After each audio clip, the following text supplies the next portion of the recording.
back. Let us see an important aspect of lean philosophy, the 7 wastes. Being lean means eliminating waste. But to do that we need to understand and classify them. There is a Japanese term for waste, that is called as Muda. There are 7 kinds of wastes.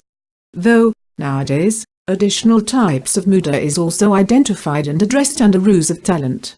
We can use the acronym downtime to remember the category of 8 wastes.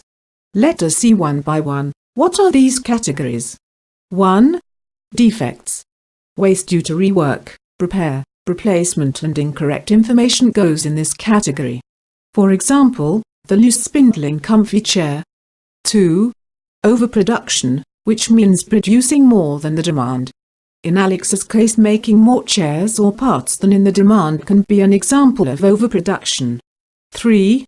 Waiting is a waste as it is the time wasted due to waiting for the next step. For example, waiting for raw material. 4. Not utilizing talent. In this category comes the underutilizing talents, skills, knowledge of people.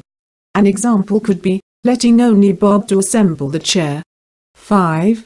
Transportation is the unnecessary movements of products and materials. Example is shipping supplies between 2 locations. 6.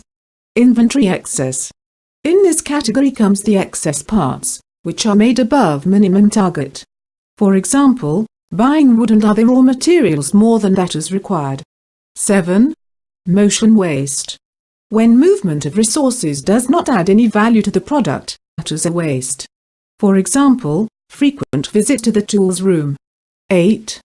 Excess processing.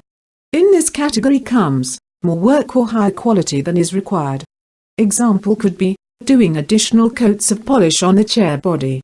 These are the categories and examples of the 8 wastes. We have covered more details of the 8 wastes in our next level, the Green Belt course for Lean Six Sigma. Here is an exercise for you. In the cafe, coffee cravings, identify and categorize the wastes that are there in below list.